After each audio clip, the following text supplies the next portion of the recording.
வணக்கம். தமிழக முதலமைச்சர் விஜய் அவர்கள் சட்டமன்றத்துக்குள்ள உதயநிதி ஸ்டாலின் அவர்களுடைய தந்தையார் திராவிட முன்னேற்ற கழகத்துடைய தலைவர் ஸ்டாலின் அவர்களை காணும் என்று கிண்டலாக பேசியது வருத்தமளிக்கக்கூடிய ஒரு விஷயம் தான். அது ஒரு கிண்டல் பேச்சு. ஆனா அது பேசி முடிஞ்சு ஒரு மாத காலம் முடிந்து விட்டது. ரெண்டு பேரும் பேசி முடிவுக்கு வந்ததை இன்னைக்கு நம்ம தமிழக முதலமைச்சருடைய தாயாரை சிறுமைப்படுத்தி தமிழகத்துடைய பாரதிய ஜனதா கட்சி தலைவர் நயினார் அவர்கள் பேசிய பேச்சு மிகவும் கண்டனத்துக்குரியது. இது தாய்மார்களை சிறுமைப்படுத்தக்கூடிய பேச்சு. இதைத்தான் நாகரிகமான அரசியலை நோக்கி போக வேண்டும்.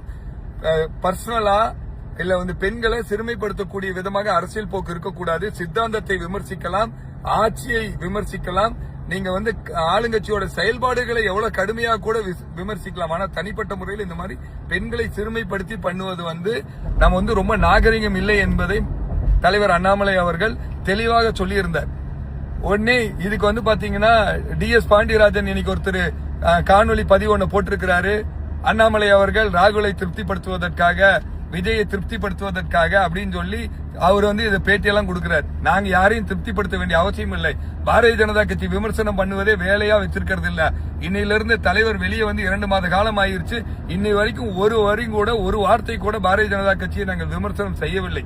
மாறாக நீங்க தான் தொடர்ந்து கடந்த மாதம் என்ன சொல்றீங்க, விஜய் அவர்கள் CM அவர்கள் வேற வீட்டுல இருந்து வெளியே வரணும்ன்றீங்க. இன்னைக்கு அவங்க தாயாரை இப்படி பேசுறீங்க. அவர் பேசிய பேச்சை ஒரு நிமிஷம் நீங்கள் கேட்டு பாருங்கள். அவர் யாரை பத்தி பேசியிருந்தாலும் நாங்க கண்டனம் தெரிவிச்சிருப்போம். எந்த கட்சிக்காரங்க இந்த மாதிரி இன்னொருத்தங்களையும் அவங்க தாய்மார்களை பத்தி பேசியிருந்தாலும் எங்க கண்டனம் இருக்கும். நீங்க திராவிட முன்னேற்ற கழகத்தை திருப்திப்படுத்த வேண்டும் என்பதற்காக தான் இந்த மாசத்துக்குள்ள இந்த மாதிரி எல்லாம் பேசியிருக்கீங்க. நீங்க திராவிட முன்னேற்றத்துக்கூட கூட்டணியில நுழையணும், இல்ல திராவிட முன்னேற்ற கட்சியில நுழையணும்ன்றதுக்காக அவங்களை திருப்திப்படுத்திட்டு பேசிய பேச்சை பேசி முடிச்சிட்டு இப்படி நீங்க சொல்றதை வன்மையாக கண்டிக்கிறோம்.